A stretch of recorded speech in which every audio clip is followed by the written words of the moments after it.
Filipenses capítulo 3, nós vamos ler do versículo 2 até o versículo de número 6. Abra a sua Bíblia, acompanhe e que o Senhor tenha misericórdia e nos ajude a entender esse trecho precioso da Bíblia para a nossa instrução.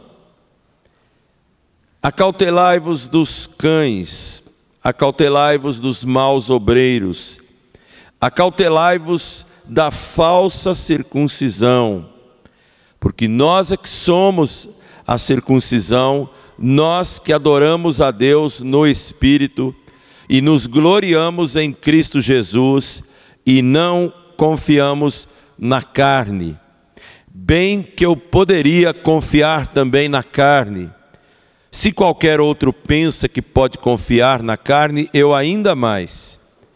Circuncidado ao 8º dia, da linhagem de Israel, da tribo de Benjamim, hebreu de hebreus, quanto à lei, fariseu, quanto ao zelo, perseguidor da igreja, quanto à justiça que há na lei, irrepreensível. Eu quero dar o seguinte tema à mensagem desta noite: sinal fechado. E na semana que vem, na sequência, a partir do versículo 7 até o 16, nós vamos falar sobre sinal aberto. Então, o tema de hoje, eu quero focalizar como se fosse um alerta, um sinal de alerta, mas eu prefiro dar esse tema, sinal fechado. A preocupação do apóstolo Paulo nesse trecho é falar para cada um de nós: cuidado, preste atenção. Ser cristão não é viver num parque de diversões. Nunca foi e nunca será. Mas é prazeroso. E existem situações, pessoas, circunstâncias que podem tirar da gente essa alegria.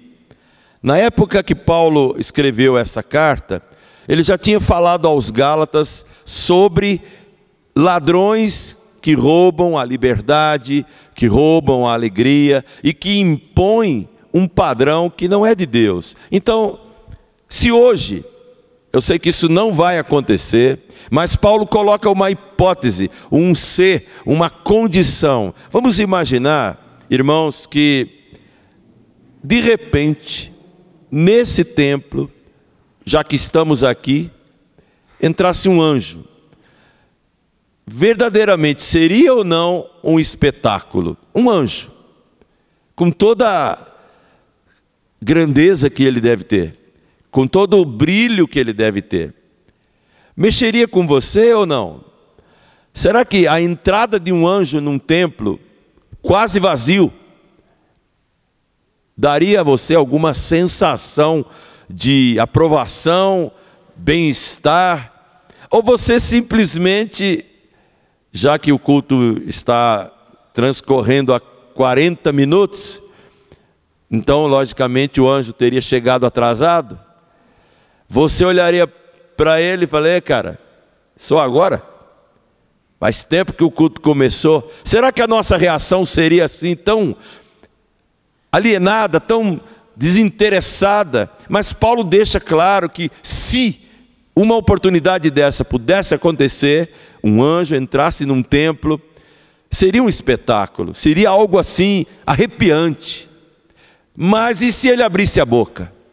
E se o anjo abrisse a boca e começasse a falar alguma coisa e você de imediato não percebesse nenhum erro e continuasse diante do encanto e do fascínio de ver um anjo frente a frente? Você não prestou muita atenção nas palavras e ele começou a argumentar. E de repente ele começa a pregar algo diferente do evangelho, completamente diferente. Se tiver um irmão atento na igreja, tomara que tenha alguém atento, ou vários, e o anjo começou a derrapar na heresia e deixar a verdade de lado e a pregar uma coisa estranha, o que todo mundo, ou pelo menos aquele irmão atento, tem que gritar em alto e bom som. Vocês não estão atentos. Hã? Não, você não está atento. Você não está atento. Qual que é? A palavra que Paulo diz lá em Gálatas. Hã?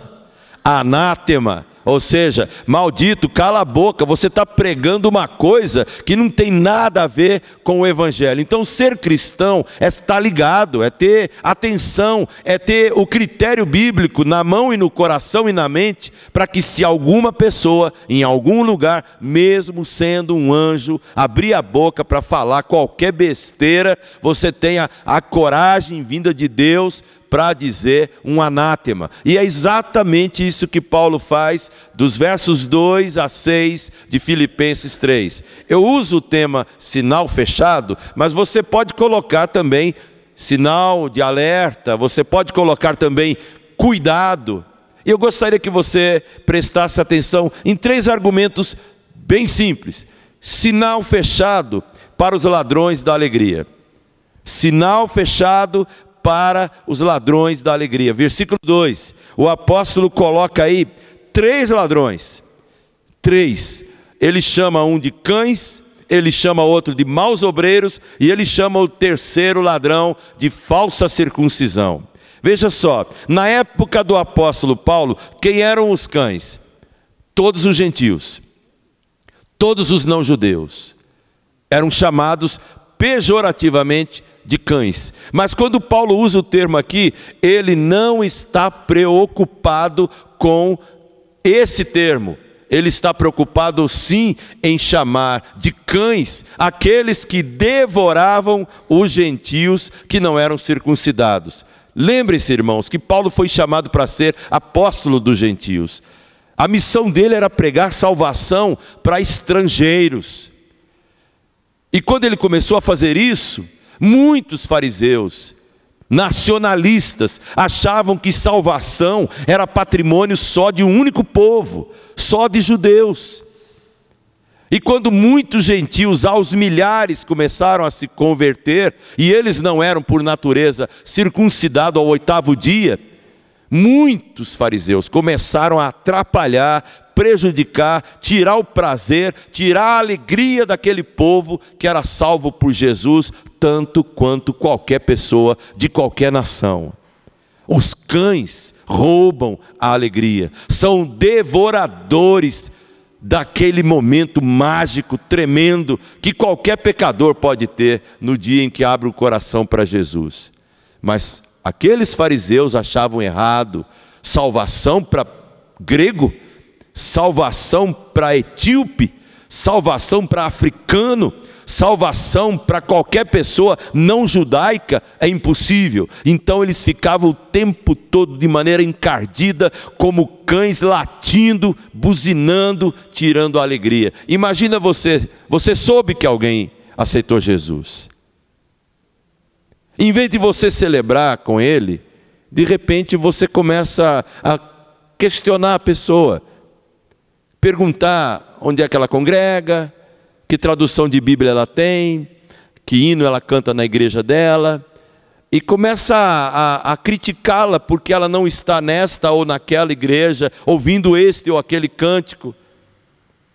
E aí a pessoa começa a falar: poxa, eu pensei que ser cristão bastava crer em Jesus. Eu não sabia que ser cristão tinha que ter alguns outros acessórios, componentes. Paulo diz: sinal fechado, cuidado com todos os ladrões da alegria. E um deles, Paulo chama de cães, um cão sarnento, que ficava o tempo todo no pé do apóstolo Paulo, a cada viagem dele, a cada batismo, a cada novo convertido pagão que vinha para o lado de Jesus, as pessoas já começavam a criticá-lo, como que roubando daquele pecador a alegria. Outro tipo de ladrão da alegria eram os maus obreiros. Quem eram eles? Eram aqueles que, ao pregar o Evangelho, não falavam da graça de Cristo, e sim do desempenho de qualquer pessoa em cumprir a lei. Olha, para você ser salvo, você tem que fazer isto e aquilo outro. Se você não é salvo em Jesus, só tem que fazer uma coisa: abrir o coração e crer. Não tem que caminhar um caminho certo, não tem que levar uma cruz para tal lugar, não tem que fazer determinadas promessas, você não tem que fazer porcaria nenhuma, nenhum ritual, nada. É só abrir o coração. Os maus obreiros não, impunham cargas pesadas nas costas dos pretendentes à salvação.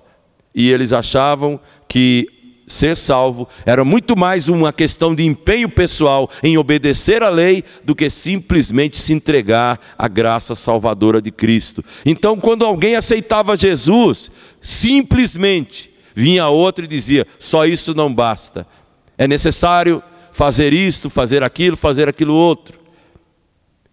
Pregar o Evangelho não é nada fácil, mas é simples. Os maus obreiros tornavam a coisa complicada. E por isso Paulo diz: olha, sinal fechado para todos os ladrões da alegria, sejam eles os cães, sejam eles os maus obreiros, sejam eles os da falsa circuncisão. Quem eram os da falsa circuncisão? Veja só, na igreja primitiva tinha uma mistura de gente, mas no meio tinha muito judeu convertido, sinceramente. E todo judeu era circuncidado ao 8º dia. Só que aqueles que eram da falsa circuncisão, eles achavam que isso não bastava. A palavra aqui que você lê, falsa circuncisão, é mutilador. Não bastava a circuncisão, eles tinham que castrar, às vezes até, o cidadão, como se fosse: aqui, Deus, estou oferecendo muito mais do que ele ofereceu para conquistar a sua bênção, para conquistar o seu perdão, para conquistar a salvação. O que você tem que fazer para Deus te salvar? Quando Pedro termina o seu primeiro sermão, é essa pergunta que as pessoas fazem. Ele conta a história de Jesus e no fim da história as pessoas perguntam: o que é que devemos fazer para sermos salvos? E Pedro responde de maneira singela e poderosa: arrepende-te, crê no Senhor Jesus e você será salvo, e a sua casa também, nada mais. Mas as pessoas que faziam parte da falsa circuncisão roubavam a alegria desse gesto e impunham, além da circuncisão, mutilações para que a pessoa pudesse machucar o próprio corpo como uma oferta dada a Deus. A gente tem muitas pessoas que não recebem os mesmos nomes hoje, mas impõem sobre os novos convertidos uma série de obrigações para que eles possam se sentir seguros quanto à salvação. E eles acabam roubando a alegria daquele mágico momento de uma alma que faz com que até anjo faça festa no céu toda vez que um pecador se arrepende. É tão maravilhoso isso, que o anjo vibra lá em cima. E aqui embaixo, alguns fariseus não ficam contentes com a salvação simplesmente pela graça, pelo arrependimento. Eles querem agregar outras coisas no meio. Porta fechada, sinal fechado para todos os ladrões da alegria. Mas há uma outra coisa: sinal fechado também para os cerimonialistas de plantão. Versículo 3 é o que Paulo fala: nós é que somos da circuncisão, nós que adoramos a Deus no Espírito e nos gloriamos em Cristo e não confiamos na carne. Ou seja, o versículo é positivo, mas nós queremos mostrar o outro lado dele. Paulo diz: olha, nós estamos adorando a Cristo de coração, e isso basta. A mulher samaritana, quando apareceu perante Jesus, ela tinha uma dúvida na cabeça: que lugar é bom para adorar? Qual é o melhor lugar do mundo para adorar a Deus? É em Jerusalém, como os judeus falam, ou é lá em Samaria, no Monte Gerizim, como a minha raça fala? Onde é que Deus vai ser adorado? É aqui numa igreja pequena, numa igreja grande, é na esquina, é na praça, aonde? Até dentro do ventre de um grande peixe, Deus pode ser adorado. O lugar não importa, a postura do corpo não importa, mas é a sinceridade do coração. Paulo então está dizendo: olha, sinal fechado para os cerimonialistas. Quem são eles? São as pessoas que confiam em rituais religiosos como sendo ingredientes indispensáveis para adorar a Deus. Que ritual é melhor? Fazer prelúdio no piano? Colocar um hino logo em seguida? Vocal, uma oração, a leitura de salmos? Se não tiver a leitura de salmo no início da liturgia, se você lê Apocalipse, não está certo. Existem pessoas que são tão ritualistas que elas roubam a alegria, mutilam o culto e não sabem o que é adorar em espírito e em verdade. A mulher samaritana ouviu Jesus dizer: olha, chega desse negócio de pensar que Deus se importa com o local. Chegou a hora em que os verdadeiros adoradores adorarão ao Pai em espírito e em verdade. Sinal fechado para os cerimonialistas de plantão, os ritualistas, aqueles que se baseiam em esqueminhas para dizer na sequência: hoje eu não toquei, não cantamos um hino. Que pecado, pastor! Não cantou o hino Erga Seu Estandarte? Não é culto mais, acabou, truncou, quebrou a liturgia. O ritualista vai se apegar a isso e para ele azeda o culto quando o que está impresso no papelzinho não é cumprido. E muitos vão fazer questão disso mesmo. Até agora ninguém veio reclamar, mas pode ser que ainda aconteça. O apóstolo Paulo diz: olha, nós adoramos a Deus em espírito, nós nos gloriamos em Jesus, nós não confiamos na carne. Porta fechada, sinal fechado, não só para os cerimonialistas de plantão, para os ladrões da alegria, mas finalmente para os medalhistas da igreja. Para quem pensa que isso aqui é brincadeira, se você olhar do verso 4 ao verso 6, o apóstolo Paulo está falando exatamente dele mesmo, como que se comparando. Vamos imaginar que existisse um crentódromo. Já imaginaram um crentódromo? Eu sei que tem sambódromo, velódromo, cartódromo, mas imaginemos que exista um crentódromo para que os medalhistas da igreja passem por ele e cada um receba, diante dos quesitos que vai apresentar, as melhores notas, para que no final das contas eles possam dizer: nós é quem somos os melhores nesse quesito de adorar a Deus. Olha o que Paulo diz: olha, eu sei, verso 4, que eu também poderia confiar na carne.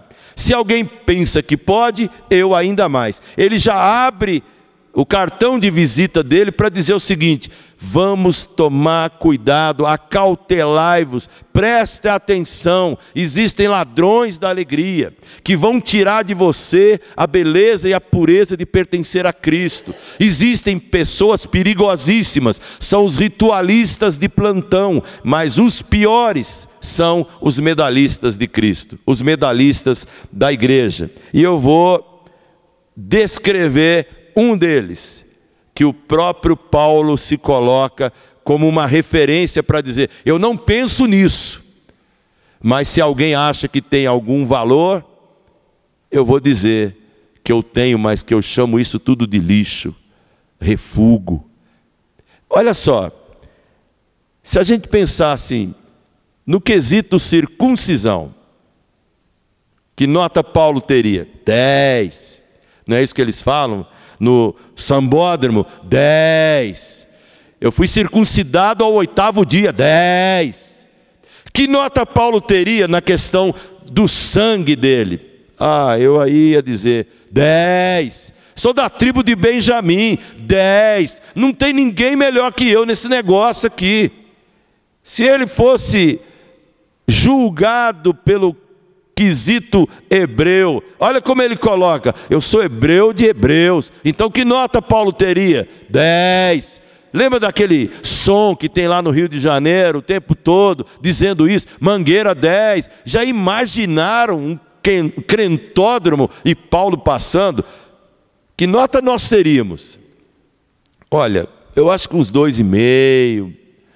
Seria assim uma briga lá embaixo. Paulo estaria lá em cima, mas ele não se exibe, ele apenas diz: olha, vocês querem se exibir por causa dos méritos, por causa das medalhas que vocês acham que conquistaram no decorrer dos anos. E ele começa: pela lei, eu sou fariseu, minha obediência à lei é obediência canina. Se você pensar no zelo, Paulo diz: olha, eu persegui a igreja, eu cacei crente, eu matei gente, pensando que agradava a Deus. Alguém aqui foi mais zeloso que ele? Não. Se você pensar em termos de justiça, Paulo diz: eu excedi em fanatismo a qualquer pessoa da minha geração. Então eu quero que você entenda essa mensagem dizendo o seguinte: se tivermos um substituto para Jesus, Paulo seria o melhor. Mas sabe o que ele faz com tudo isso que ele tinha, que era uma herança de família? Você sabe do que ele chama tudo isso? Você lê o resto do texto, que vai ser mensagem para a semana que vem? Como é que Paulo chamava tudo isso que era motivo de honra ao mérito, motivo de orgulho para muita gente? Qual é a palavra que ele usa? Esterco? Titica? É isso que ele fala. Para ele, diante da sublimidade de conhecer Jesus, todas as cerimônias, todos os rituais, ele falava: para mim isso é esterco. Cuidado com os ladrões da alegria, que tiram de você o prazer de ir para a igreja, que deixam você debaixo da organização, do critério, do julgamento de alguém, que ao ver você entrar na igreja, prostrar-se, chorar, celebrar, levantar sua mão, você vai ficar intimidado com alguém, porque ele vai te julgar, ele vai te condenar, e você se encolhe, você se inibe. Cuidado, Cristo é maior do que tudo isso. Cristo merece a pureza, a espontaneidade, a alegria do teu coração. Não deixe nenhum cão fariseu roubar a alegria que você tem de adorar a Deus. Não deixe nenhum ritualista de plantão, nenhum medalhista arrogante, pretensioso dizer que é melhor do que você no ato de adorar a Deus. Adorar a Deus é um prazer para todo nascido de novo. Adorar a Deus é um dever para toda pessoa resgatada. Adorar a Deus não exige critérios litúrgicos A, B ou C. Adorar a Deus é uma coisa que vem da alma remida. Mas impeça que um ladrão tire de você esse prazer imenso e nunca seja mordido pela síndrome dos medalhistas da igreja. Daquelas pessoas que podem entrar nesta igreja ou em qualquer igreja. E olha, irmãos, nós estamos aqui e eu tenho certeza que Deus está aqui presente. Eu não tenho dúvida de que Ele está aqui. Eu não tenho dúvida. Agora, você pode não crer, nem sentir nada disso. Você pode não ver a hora de acabar o culto para você ir embora. E vá. Pode ir, não tem problema nenhum não. Porque eu não estou pedindo que você adore a nada que está aqui, nem a ninguém. Somente a Cristo. Agora, já imaginou se você entrar numa igreja com toda a sua humildade e sinceridade e sentar do lado de um medalhista? E de repente você chora porque Deus tocou o seu coração. E de repente você fica abalado porque uma mensagem te convenceu do seu pecado. E de repente o Espírito Santo inunda a tua vida de um prazer que você nunca teve. Se sente perdoado e você faz alguma coisa, fala alguma coisa, se prostra diante de Deus, e aí vem uma crítica. E aí vem alguém que está há anos na igreja. E aí ele vai falar: quem te batizou? Aí você vai encher a boca: quem me batizou foi o João Calvino. Ele saiu do túmulo e ele pediu para Simonton segurar a pia de batismo.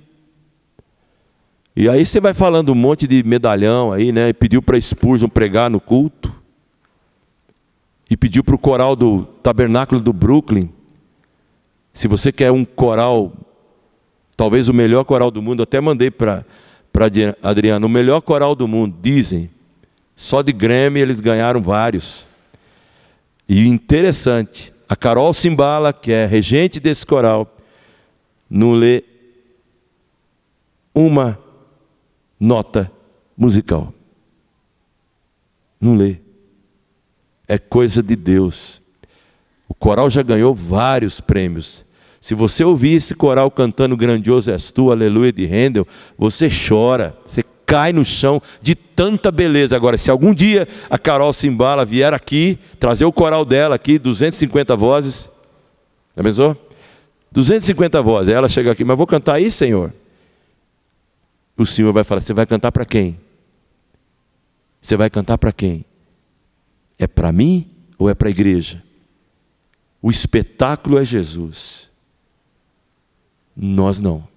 Por isso, sinal fechado para quem quiser roubar a tua alegria. Sinal fechado para os meros cerimonialistas de plantão. E sinal fechado para qualquer pessoa que acha que é o medalhista da igreja, aquele que carrega no peito ostentando todos os motivos do seu orgulho. E, irmãos, o grande homem que acabou de dizer essas palavras, e não sou eu, ele, Paulo, chegou a dizer algo que para mim é precioso. Cristo veio ao mundo buscar e salvar os pecadores, dos quais eu sou o principal. Isso nos basta. Por isso nós vamos concluir o culto desta noite com um hino que foi mudado.